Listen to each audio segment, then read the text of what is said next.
Ya ya ya ya ya ya ya ya ya ya ya ya ya ya ya ya ya ya para ya whoop ya ya para ya whoop ya ya para ya whoop ya ya para ya whoop ya ya para ya whoop ya ya para ya whoop ya ya para ya. Boa tarde a todos.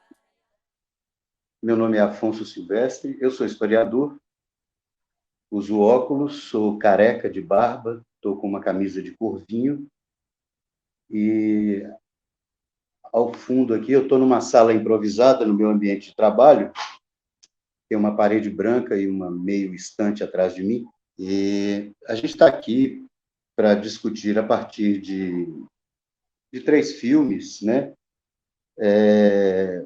São trajetórias de vida e formação de entendimento sobre a própria vida, né?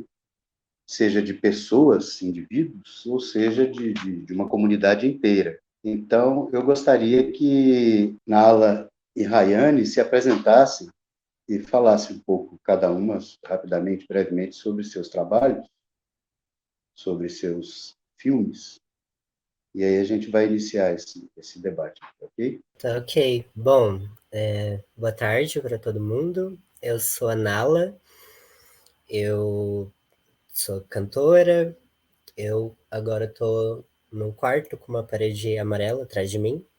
Eu tenho um cabelo comprido, cacheado e estou usando uma blusa verde com bolinhas brancas. Bom, não é só isso, foi um documentário que eu fiz com a Yasmin Rocha, em que ao mesmo tempo que eu era o sujeito, né, a pessoa sobre quem o documentário trata, eu também estava nos bastidores fazendo o documentário e construindo ele com a Yasmin. Era um projeto para a faculdade, né? Na época a gente fazia o curso de cinema lá na UESB, juntas. Era para ser o nosso TCC, acabou sendo só o dela, porque eu saí do curso antes. Basicamente, o documentário trata sobre a minha experiência como uma mulher trans, e ali naquela época, entre 2015 e 2016, que foi quando a gente fez, eu estava no começo da minha transição, estava começando a ter essa experiência prática, e a gente tentou captar esse momento da vida, assim, o que é, como foi essa questão para mim na infância, como foi essa questão na adolescência e como estava sendo essa experiência e as coisas que eu estava vivendo naquele momento.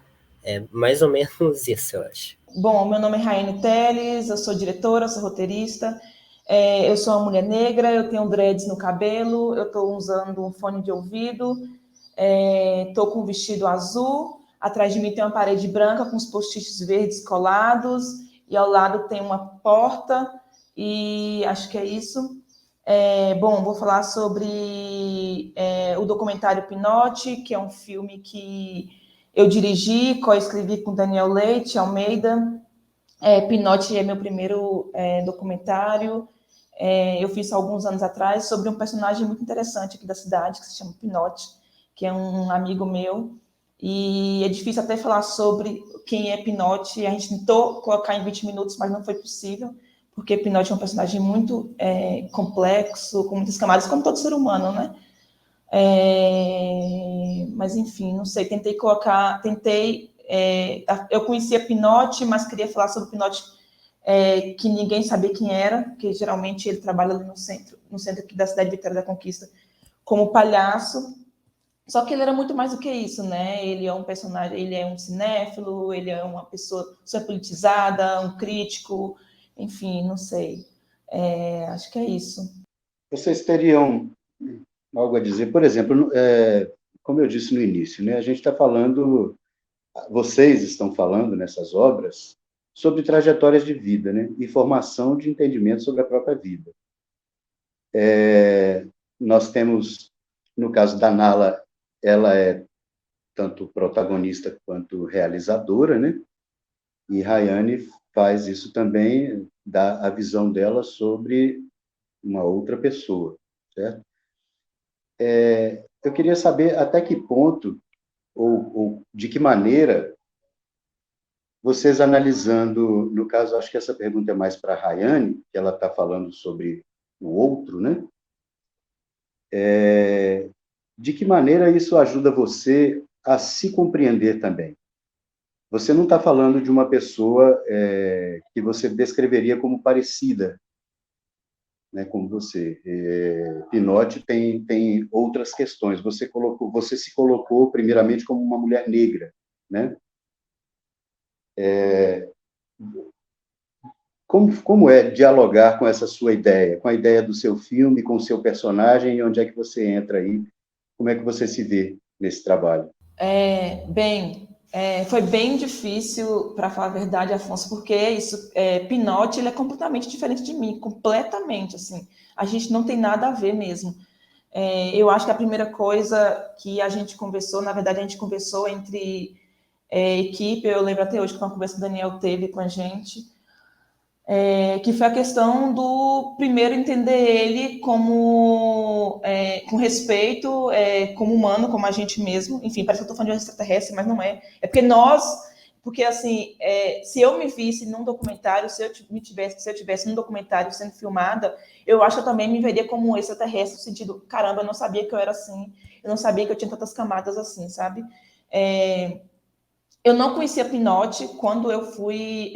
Hoje em dia a gente é amigo, enfim, Pinote vem em casa, a gente se tromba nas festas, etc e tal. A gente tem o WhatsApp, conversa, mas na época eu não conhecia Pinote, eu não fazia ideia quem era essa pessoa.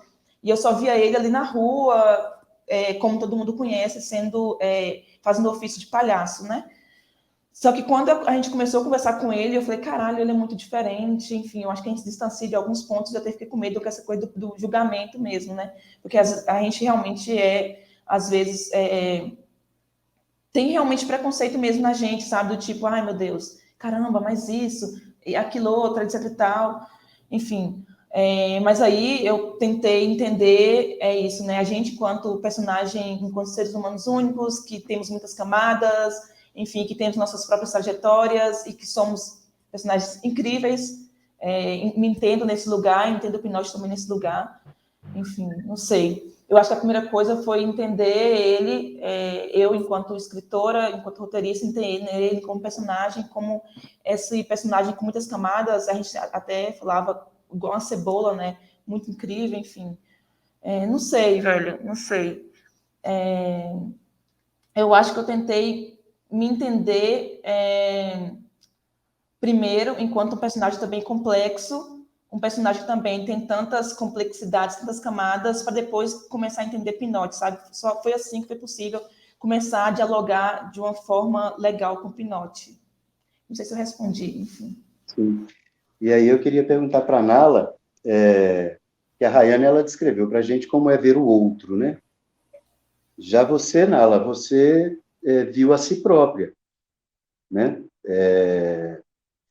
Eu queria te perguntar como é que se deu esse distanciamento que é necessário, né, de você para você mesma, e se isso funcionou bem para você, se você considera que foi legal, assim, no aspecto de que tipo de enriquecimento, o que te trouxe essa experiência de novidade para você, que estava falando de você mesma, mas de uma certa maneira como realizadora, eu penso, você, por favor, me confirme, mas é como se ver pelo olhar de outro, né? Como se ver como o outro.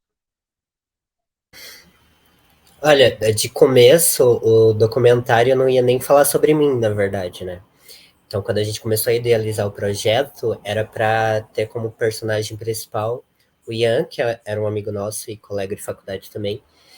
E o foco era muito nele, na história dele, e a gente estava pensando dessa forma. Então, a partir do momento que eu virei não só realizadora do projeto, mas também protagonista, acho que, por um lado, surge uma confusão na minha cabeça, tipo, mano, como é que eu vou falar sobre esse assunto?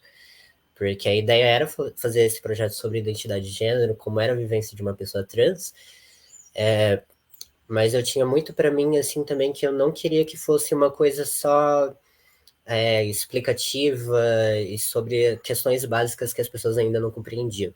Era mostrar a vida para além disso, né? Mostrar a vida para além da identidade, como a identidade perpassava sobre essas pessoas, né, sobre nós, mas também como tinha questões na vida que iriam para além disso, assim, né, como era a vida para além disso.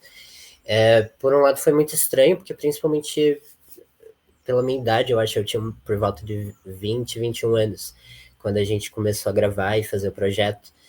E eu tava me entendendo no mundo, tava entendendo o que eu queria da minha vida e passando por coisas pessoais e lidando com a minha autoestima e lidando com a minha identidade, meu ser mulher na sociedade e aprendendo diversas coisas.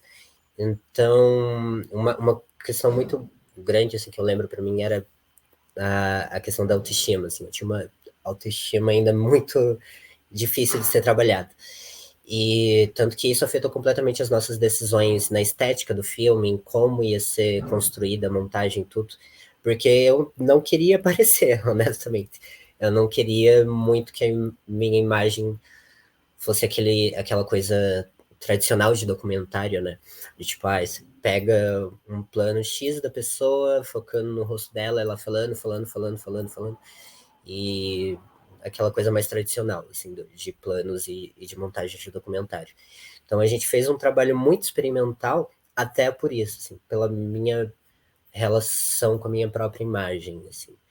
E eu acho que a Yasmin poderia falar muito do ponto de vista dela, se ela estivesse aqui, mas do meu ponto de vista, eu queria ao mesmo tempo falar sobre os assuntos, as temáticas, de uma forma que eu conseguisse me distanciar um pouco, assim. Por mais que eu falasse só da minha perspectiva, o máximo possível da minha perspectiva e da minha experiência, das coisas que eu pensava, eu tentava ao máximo trazer os tópicos com uma visão um pouco terceirizada, assim. Tanto que eu acho que em alguns momentos as pessoas podem notar no documentário a Yasmin me fazendo perguntas e eu não respondendo, eu segui na minha linha de raciocínio porque era o que eu achava relevante a ser dito, na verdade. De que maneira, na visão de vocês, de que maneira a sociedade enxerga essa temática, né? Porque, para mim, nos dois trabalhos, vocês falam sobre diferenças, né? Sobre, não exatamente diferenças, mas particularidades, né? Pinotti é considerado uma pessoa muito particular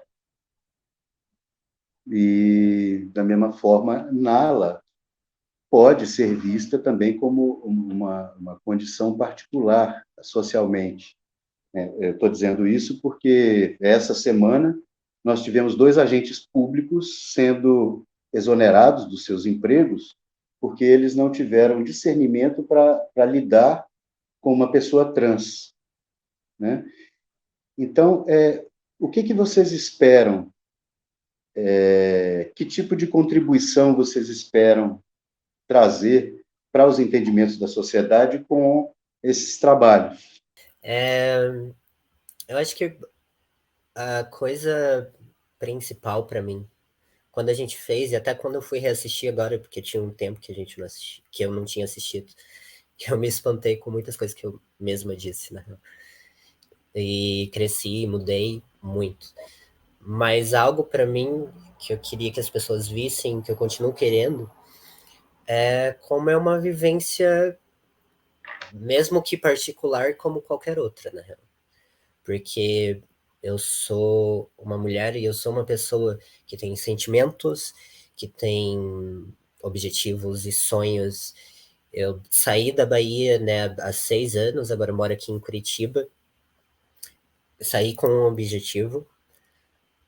E quanto mais eu penso sobre mim, sobre a minha identidade, o título desse documentário faz todo sentido, porque realmente não é só isso. A minha vida, o meu dia a dia não é só isso. Não é só esse rótulo que eu tenho que colocar em mim mesma e que os outros colocam em mim e que me afasta em muitos momentos da sociedade, e afasta pessoas trans da sociedade. A gente é muito mais do que isso. A gente tem ideias, a gente tem construções, reflexões, pensamentos, a gente erra, a gente vive a vida.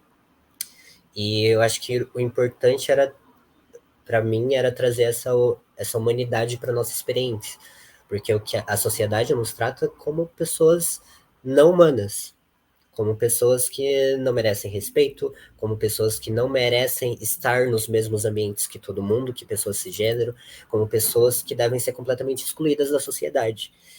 E ao longo dos anos e ao longo da minha vida, em todas as mudanças que eu fiz e todos os processos de entendimento de mim, de buscar o meu lugar e de pertencer a essa sociedade, eu acho que sempre houve essa coisa essa resistência de fazer todo mundo entender, todo mundo que me cerca, que, cara, eu sou que nem você, entendeu? Eu apenas tenho uma vida, eu apenas tenho uma identidade diferente, e isso me afeta em diversos aspectos, mas eu não me resumo a isso. Acho que é isso. Rayane. Sim. Então, o Pinote, para mim, é sobre. Tem tempo também que eu assisti o documentário, mas o personagem Pinote, quem é Pinote, como eu quis colocar no documentário, Pinote para mim é sobre liberdade. Assim, é um personagem super livre. Eu acho que uma coisa que Nala falou e que eu acho que super, super encaixa no que a gente quis trazer também sobre Pinote, quando a gente sentou com ele antes de fazer o documentário, porque foi muito importante para mim falar assim, gente, vamos conversar com o Pinote, vamos. A gente foi para um bar e falou assim, Pinote, e Pinote adora tomar cerveja, a gente falou assim, vamos fazer o que você quer. A gente foi para conhecer ele. E quando a gente sentou e conversou, a gente falou, a gente vai fazer um filme sobre humanidade mesmo, isso que é o que a Nala colocou, né? Assim, como esse personagem é tão humano quanto outras pessoas. Porque às vezes a gente vê Pinote ali na rua, a gente fala, cara, que cara. Inclusive, é uma coisa que eu até falei com ele. Eu falei, ai, Pinote, quando eu te via na rua, eu desviava, sabe? Porque assim, porque para mim era incômodo passar por você. Eu falei isso com ele, para mim era incômodo passar por você, porque, enfim, como você é palhaço, então você tem essa coisa de puxar as pessoas, conversar, e você é muito exagerado, você é muito animado, e eu tinha um certo travamento, né? Porque, enfim, é animação demais, eu não queria encostar perto. E assim, quando eu sentei e conversei, eu falei, cara, não, tipo assim, o problema estava comigo, na real, sabe? De não entender Pinote enquanto um ser humano, enquanto uma pessoa humana, e quanto uma pessoa que tem em sua vida o nome liberdade. Não sei, eu acho que o que eu queria trazer, o que eu queria que as pessoas sentissem, inclusive eu mesmo, era sobre como ser um ser humano livre. Assim, Pinote também não quer se encaixar em nada, não quer se encaixar na caixa de fósforo, ele mesmo fala sobre isso. Quando a gente perguntava coisas do tipo muito óbvias, do tipo, você gosta disso ou daquilo? E ele falava, cara, eu gosto de tudo, não me façam, não me perguntem isso, eu gosto de tudo, eu sou tudo. E é tanto que ele fala, né, eu sou Maria Bonita, eu sou Lampiana, eu sou isso, sou aquilo outro, porque ele realmente não quer se encaixar, ele é um homem muito livre, uma pessoa muito livre. Enfim, eu acho que o que eu queria deixar também era falar sobre isso, sobre liberdade, sobre você não ter vergonha de ser quem você é. E também eu acho que essa questão do julgamento, eu não quis colocar dentro do documentário, porque eu acho que isso já faz parte da vida de Pinote. Eu acho que isso é uma coisa por fora. Até porque 20 minutos também é muita coisa, né? É pouco tempo para colocar tanto uma vida ali. Certo. Eu gostaria agora de transcender a especificidade dos filmes e falar um pouco sobre esse tema, né, que os 3 trabalhos tratam, né, que é justamente dar visibilidade às condições, né, perfis de característica tidos como socialmente diferentes, né? Então, esses 3 trabalhos, eles seriam uma tentativa, um grito, né, contra a cegueira social, a cegueira humana. Essas pessoas e esses grupos, no caso do Quilombo, eles não são vistos, eles não são ouvidos, eles são completamente ignorados.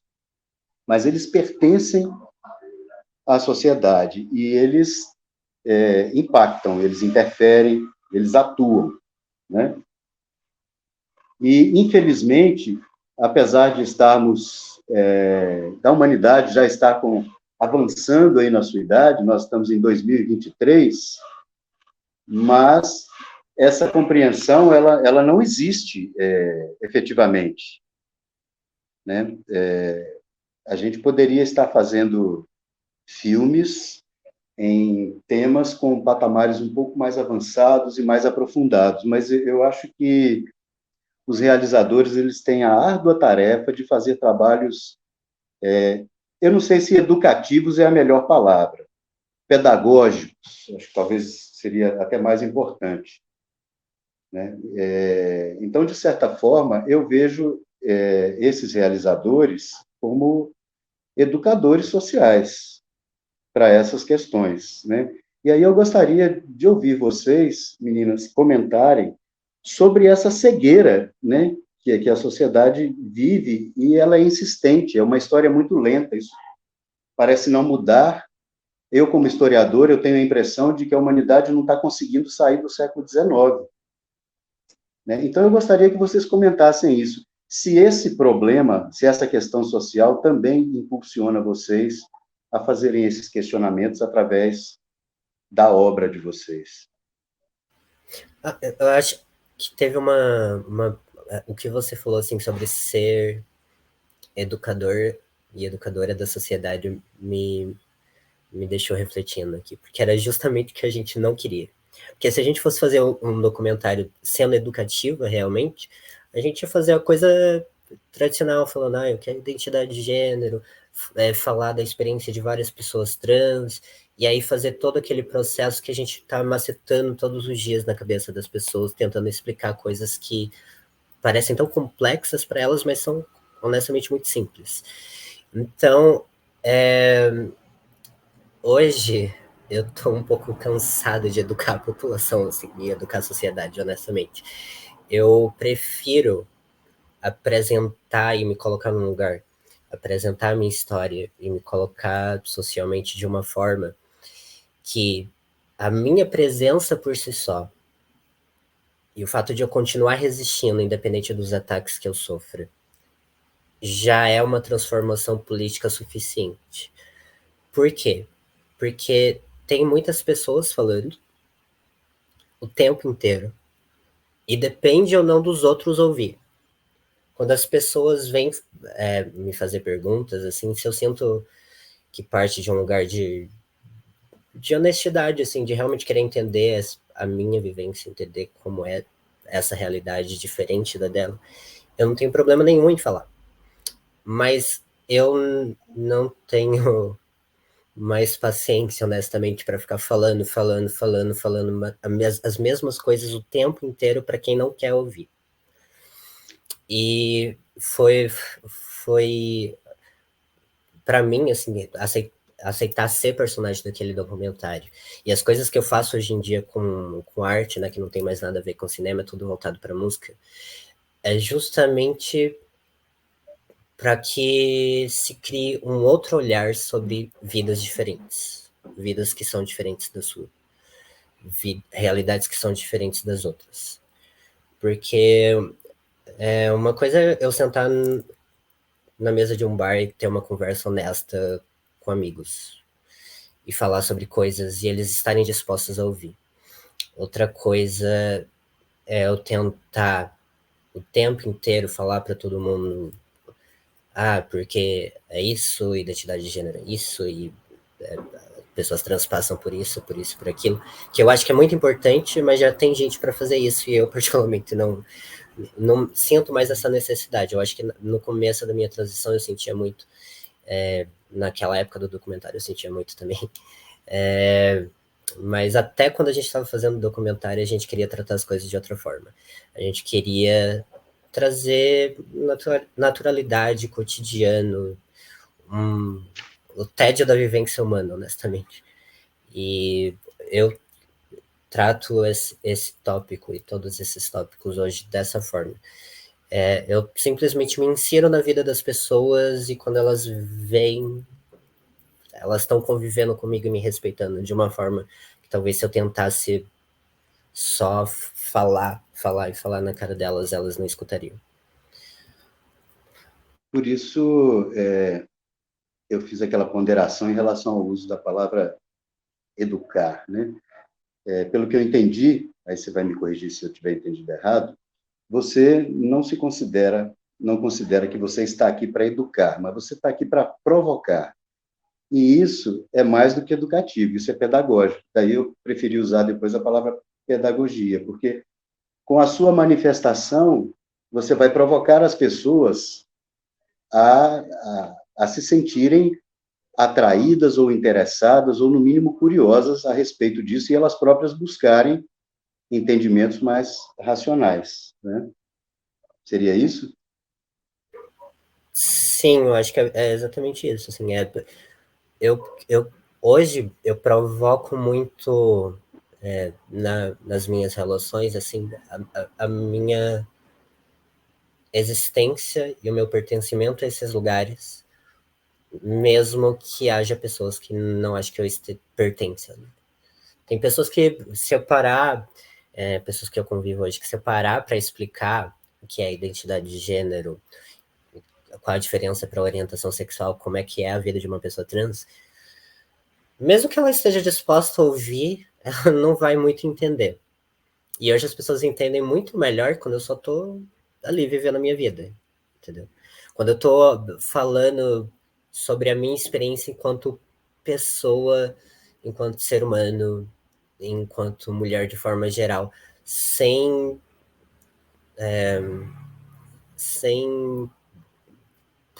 politizar demais, digamos. Acho que já é uma política de uma forma diferente. Não é uma política através do discurso, da fala, da explicação, da didática, termos e conceitos. É uma política através de vivência e existência. Que também é educativa, mas para mim é de outra forma, assim. Certo. Rayane, sobre a cegueira da humanidade para certas condições. Então, é isso. Vou sair um pouco de Pinote, vou falar um pouco mais sobre, porque Pinote não perpassa pela questão da raça, né? Eu sou uma realizadora negra. Não sei, eu concordo com Nala. Assim, eu estou muito cansada, real, assim, muito cansada. Tipo, é muito. Toda vez que a gente abre a rede social, toda vez que a gente abre os jornais e vê sempre as mesmas coisas, casos de trabalho escravo, casos de pessoas negras mortas, casos de que a polícia confundiu guarda-chuva com arma na mão de uma pessoa negra. É muito cansativo, é muito triste ver todo dia isso, todo dia a mesma coisa, todo dia, e ver as pessoas reproduzindo racismo, ver as pessoas sendo racistas a todo momento.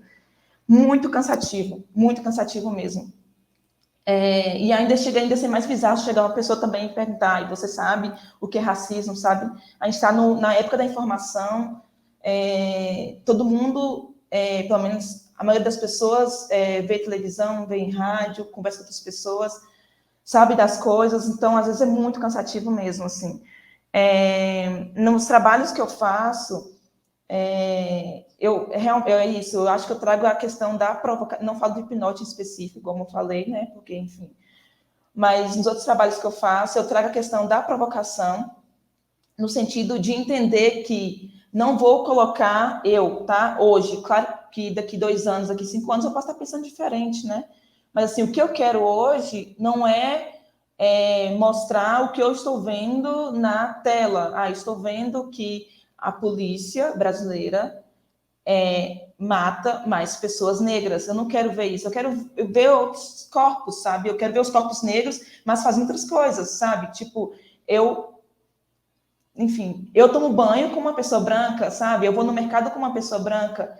Eu faço muitas coisas como as pessoas brancas fazem também, sabe? Mas o que a gente vê hoje em dia, o que meus olhos estão vendo, é que a gente só vivencia violência, sabe? Meu corpo só vivencia violência, no sentido que toda vez que eu sair na rua, aparentemente eu vou ser morta, sabe? Assim, é isso que eu vejo hoje e é o que eu não quero fazer, sabe?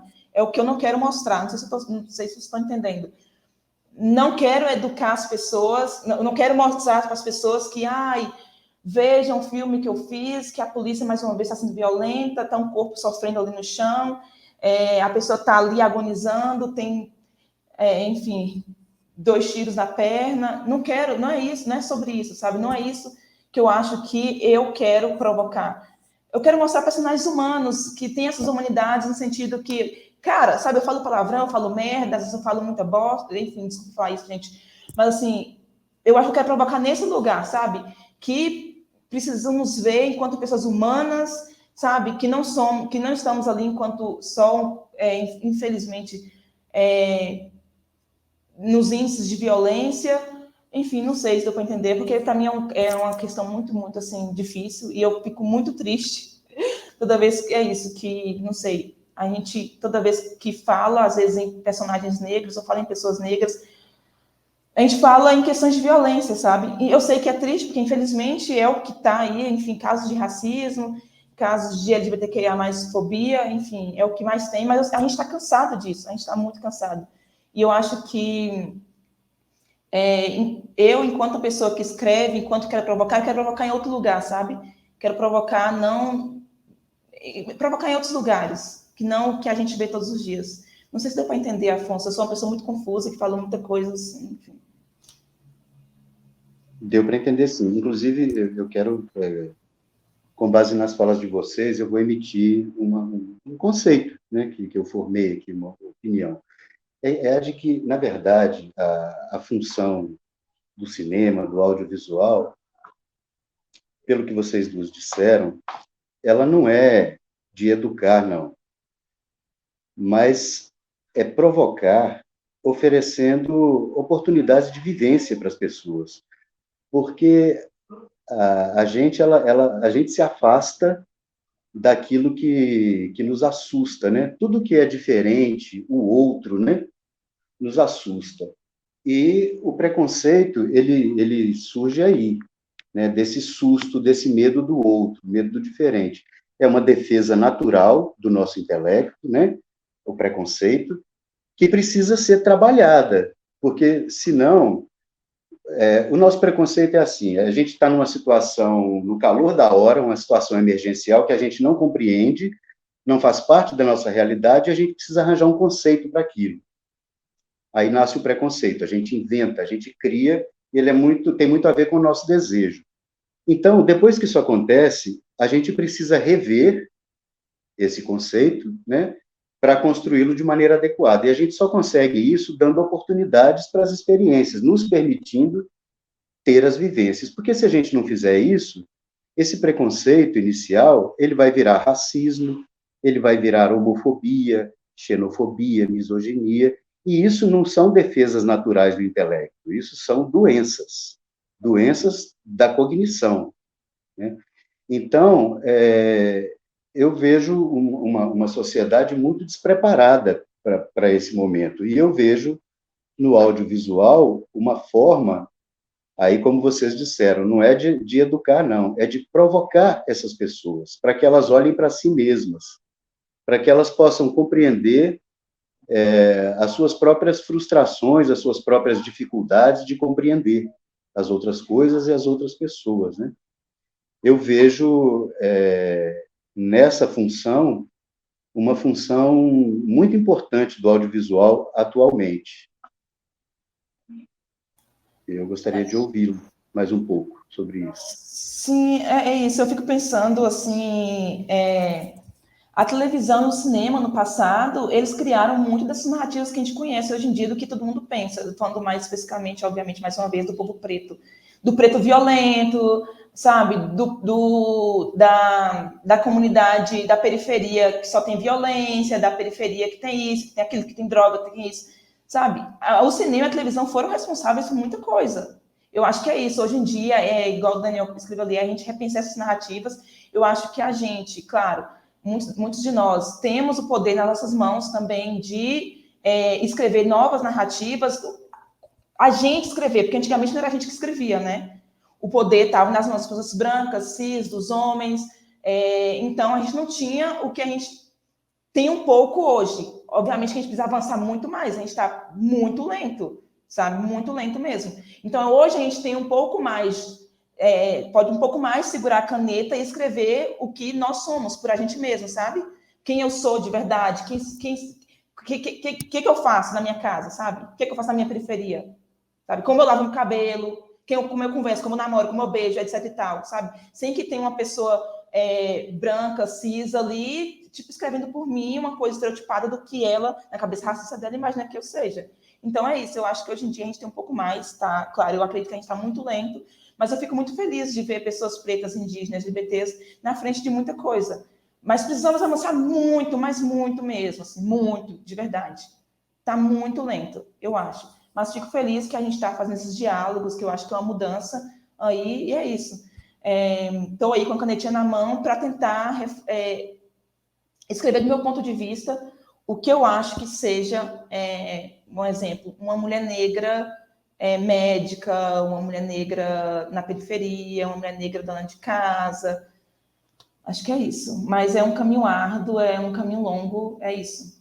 Difícil demais, mas bora lá. Eu concordo muito com o que a Rayane falou, assim, não só para pessoas negras, mas pessoas LGBT de modo geral, pessoas trans. Há um personagem criado no audiovisual, em outras formas de artísticas, quem pode ou não produzir arte, há um personagem que foi construído e que está no imaginário das pessoas, assim. É algo que eu pensava na época do documentário e eu continuo pensando hoje quem é essa personagem que tá na mídia quando está falando de pessoas trans, né? Quem é essa personagem? Porque normalmente, naquela época, tinha acabado de sair o filme A Garota Dinamarquesa, pouco tempo antes teve o filme lá com o Jared Leto, que eu não lembro muito bem o que era, mas eram 2 homens cis brancos interpretando mulheres trans que foram indicados ao Oscar por causa disso. E quando há pessoas trans ganhando oportunidade enquanto atores, enquanto pessoas que podem produzir aquele trabalho também poderiam contar suas próprias narrativas, ainda assim a partir de uma narrativa de violência, de exclusão. E, cara, não é que a gente não possa falar sobre essas coisas porque elas fazem parte da nossa realidade, a gente tem que falar sobre elas, mas a gente pode falar sobre outras coisas.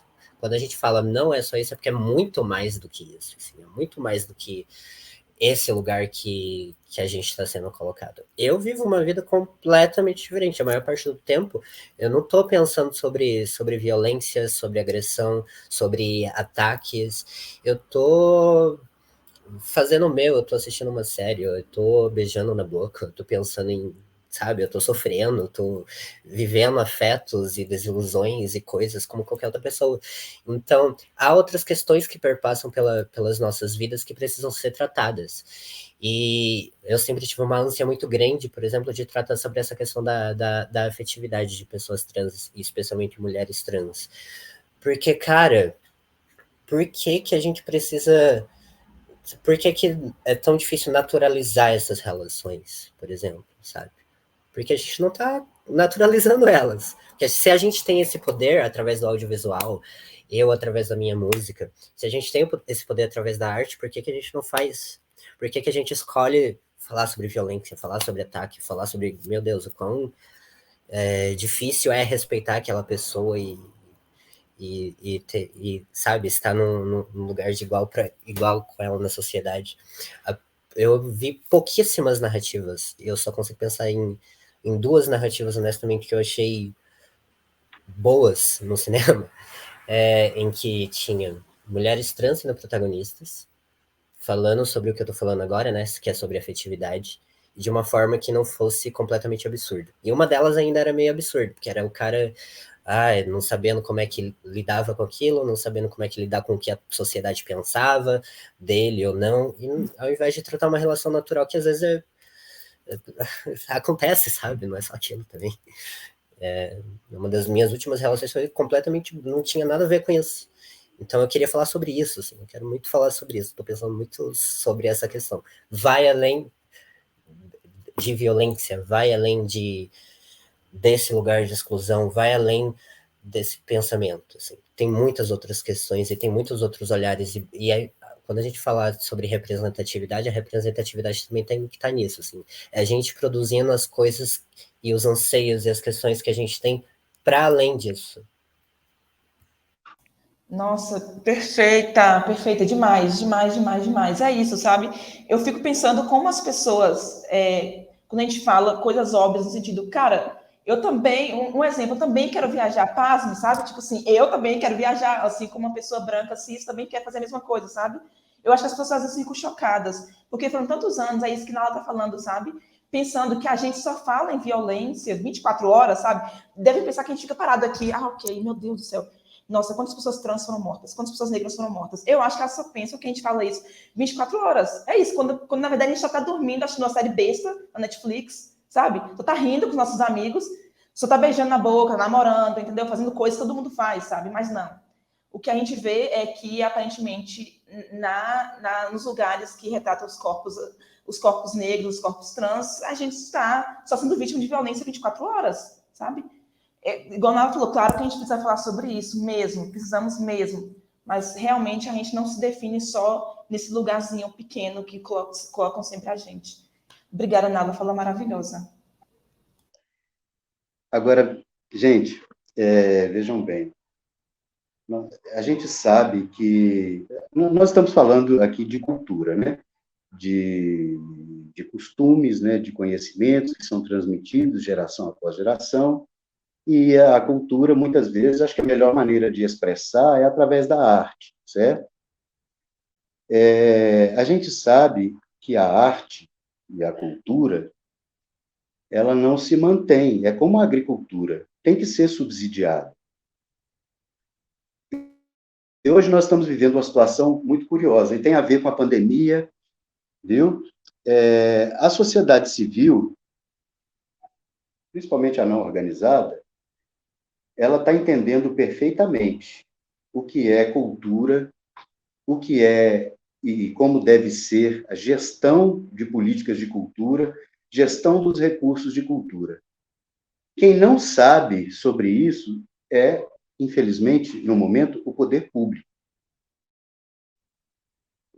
Nós teremos, a partir desse ano, uma diferença, uma virada muito interessante que pode mudar a cultura política desse país. A municipalidade que compreender a necessidade da interseccionalidade entre as políticas vai se dar bem. Mas não é a interseccionalidade só de projetos, de ações e de equipamentos, não. É de recursos orçamentários também, né? Por exemplo, a saúde, ela não pode trabalhar nos quilombos sem consultar, não poderia ou não deveria, sem consultar a Secretaria de Cultura sobre certas particularidades, né? Então, tudo vai estar, as coisas vão estar interseccionadas. Então, essas políticas também providenciar para atuarem assim. E quem está menos preparado para isso é o poder público, principalmente as municipalidades de interior, e principalmente as municipalidades dos interiores mais periféricos, como é o caso do estado da Bahia, dos estados do Nordeste, né? O que a gente vai poder fazer, o que a gente deve fazer para ajudar o poder público a atuar, a compreender essas políticas e a compreender a dimensão delas? Como é que a gente pode ajudar o poder público a nos ajudar? Ou seja, como é que a gente vai conseguir tocar o coração do poder público, a sensibilidade, para que eles compreendam que são os realizadores que sabem do que precisam. Não são os prefeitos ou prefeituras ou secretarias que vão dizer o que vão trazer para os artistas, mas eles vão ter que aprender a ouvir os artistas. Eu gostaria que vocês comentassem um pouco sobre isso, porque eu acho que é uma situação muito delicada e ela é real. A incapacidade das gestões públicas de compreenderem a dimensão que a cultura passa a ter a partir das leis Paulo Gustavo, Aldir Blanc I e agora Aldir Blanc II, para que os municípios possam tirar o melhor proveito possível e que nenhum centavo de recurso volte, porque a gente está precisando desses recursos para realizar. Então, como é que a gente vai poder ajudar o poder público a compreender que eles não compreendem isso? A cultura é um tecido muito delicado e o Estado tem a mão grossa, desajeitada. Quando toca esgarça aquele tecido, estraga aquele filozinho tão delicado que é a nossa cultura. Então, o poder público, mais do que nunca, precisa da nossa ajuda. Agora, eles precisam saber que eles precisam de ajuda. Vocês querem comentar isso? Não sei, assim, eu acho que eu vou ser rápida. Eu acho que é mostrando, não sei, no caso aqui, é isso, né? Porque eu e Nala falamos de lugares muito diferentes. Ela está no Curitiba, eu estou aqui na Bahia. Mas aqui no caso, acho que de Vitória da Conquista, eu acho que é mostrando resultados, sabe? Mostrando resultados. A gente tem um curso de cinema aqui, a gente tem uma galera que produz arte, faz teatro, tem várias companhias, tem curso de teatro que aqui é pertinho, enfim. E eu acho que é mostrando resultado. Que a gente já tem, na verdade, né? Porque a gente já produziu aqui muitos curtas, já estamos produzindo há muito tempo. O curso de cinema produz muita coisa, não à toa que está tendo agora, né? O REC, a gente está vendo quantas produções tem de alunos e ex-alunos da cidade, enfim. Não sei. Se mobilizando, eu acho que é isso. Mobilizando, todo mundo se mobilizar, porque eu acho que só assim a gente consegue ter um diálogo com esse pessoal, né? Eu acho. Ai, falar de cultura aqui no sul e em Curitiba é um pouco complicado. Em Curitiba, a gente tem aqui um cenário cultural que é bastante forte. E por um lado, a princípio, assim, você chega, você sente que que a prefeitura, que o Estado valoriza a cultura, mas ainda assim valoriza uma cultura que é elitizada, que é branca, que é, sabe? É muito difícil para artistas independentes, seja produtores de cinema, de audiovisual, de teatro, de música, seja do que for. É muito difícil ainda ter acesso a certas coisas. Porque o que é valorizado, o que é mostrado, é um olhar elitizado, e todo o resto é muito marginalizado. Muito marginalizado, principalmente que vem da periferia daqui de Curitiba. Eu acho que muita gente nem sabe que tem uma periferia aqui em Curitiba, mas tem periferia, assim como em muitos lugares do Brasil. E tem produtores de arte nesses lugares também que não são vistos, que não são ouvidos por quem mora no centro da cidade e por quem é de classe média, por quem é branco, etc. Então, ainda aqui há uma necessidade muito grande de resistência e de gritar um pouco no ouvido do poder público, assim, de, tipo, valorizem a arte que a gente faz aqui, porque a gente tem muita arte. Assim como na Bahia tem muita arte também, sabe? Mas ainda falta uma sensibilidade no olhar para a diversidade de pessoas fazendo arte. A diversidade de histórias, narrativas e vozes fazendo arte que precisam ser ouvidas para além das que são realmente ouvidas. Acho que é isso que eu poderia dizer. Tem mais uma coisa que precisa ser feita, e é o trabalho pesado, o trabalho sujo, que é as pessoas, elas precisam se inserir nos conselhos, porque é muito digno a gente dar duro, mostrar resultados, mas, na prática, a gente sabe que não existe essa predisposição do poder público para enxergar esses resultados e para aceitar que eles precisam ouvir para poder tomar decisões. Então, eu acho que uma maneira mais eficiente e mais eficaz e talvez mais rápida de mudar essa realidade é conscientizar os realizadores, os artistas, para o fato de que eles precisam atuar politicamente. E eu acredito, essa é uma opinião, com base em muita experiência, uma longa caminhada de experiência, que a melhor forma de influenciar o poder público para essas questões é participando dos conselhos. E no caso da cultura, aqui nós estamos em Vitória da Conquista, nós temos um conselho que sempre teve muita dificuldade para atuar por duas razões. Os entravamentos causados pelo próprio poder público, às vezes por má fé ou às vezes por desconhecimento, que em política as duas coisas são a mesma coisa, né? e a luta também para os membros do próprio conselho assimilarem, né, toda essa ordenação jurídica, todos esses conceitos, esses princípios das políticas de cultura. Isso ajuda muito. E eu digo isso porque teve um momento, 2019, 2020, 2021, tempo de pandemia, Vitória da Conquista teve um conselho atuante que permitiu que a prefeitura desse conta daqueles editais todos. Né? O conselho, naquela ocasião, trabalhava junto com a Secretaria de Cultura, Turismo, Esporte e Lazer. E todas as normas, todos os editais foram minutados através dessa parceria. Então, a sociedade participando do conselho e, através desse conselho, ajudando o poder público a se tornar melhor, a compreender melhor e executar com mais competência essas políticas, porque elas dizem respeito à vida de uma quantidade muito grande de pessoas. Então, fica essa sugestão. É importante realizar, e seria ótimo se pudéssemos cuidar apenas das nossas ideias, das nossas criações.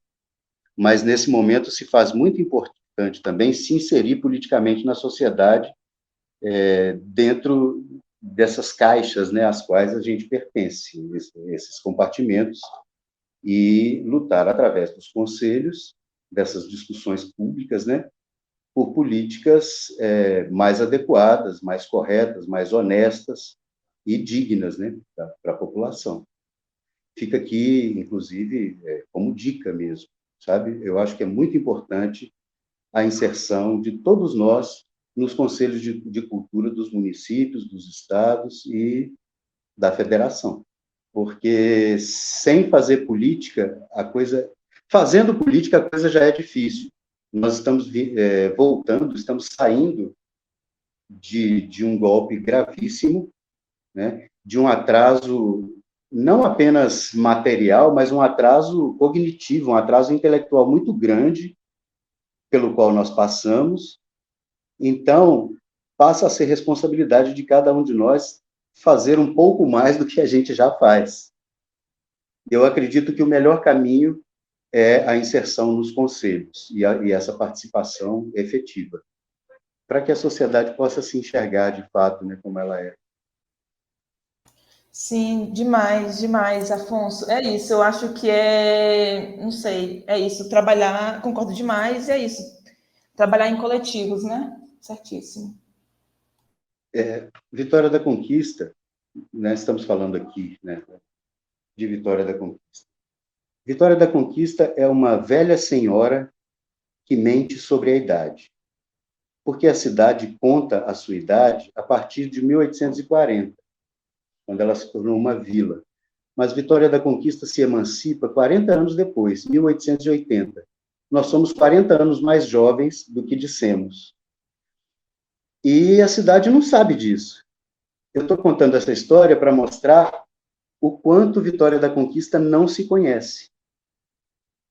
E talvez por isso as nossas políticas de cultura ainda não tenham alçado voo, não tenham pego aí o pique que deveria. A gente está sempre tendo retrocessos.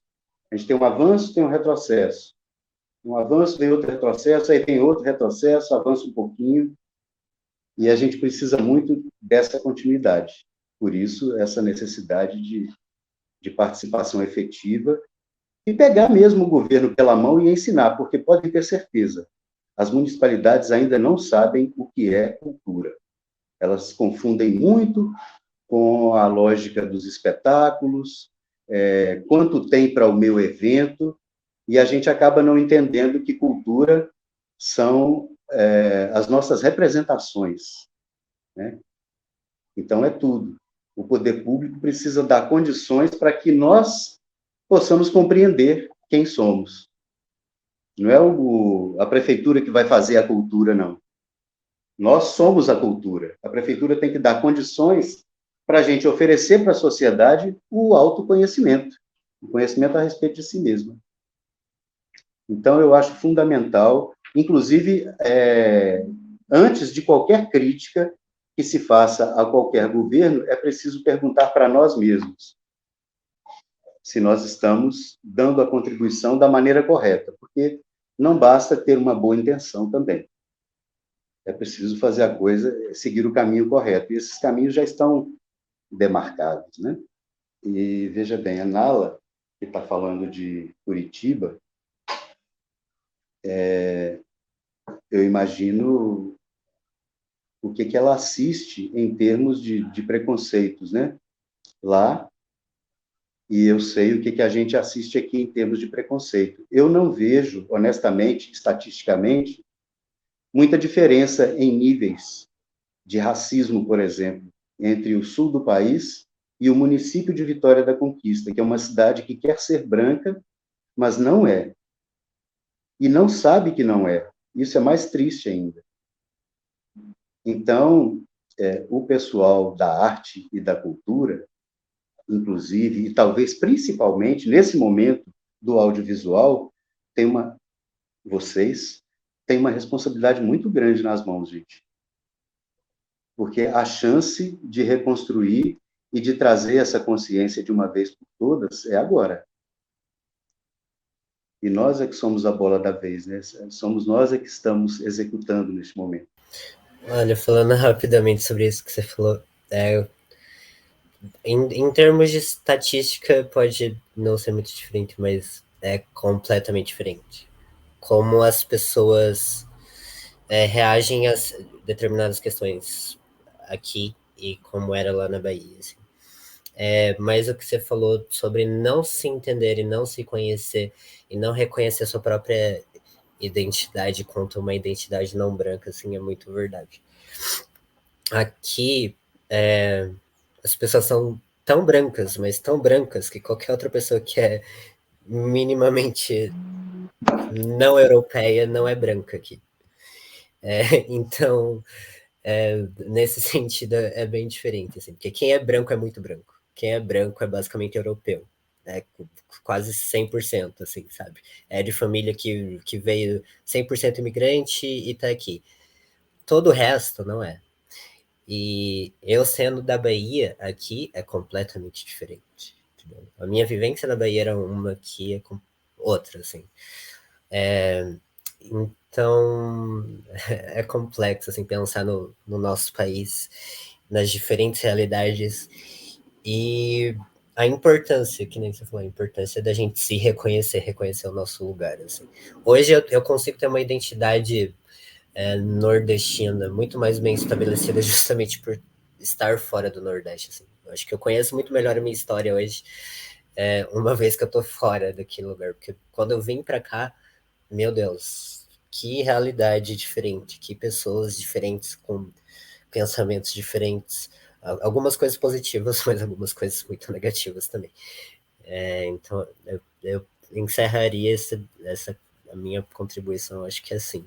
É muito importante a gente se olhar, se reconhecer, refletir sobre de onde a gente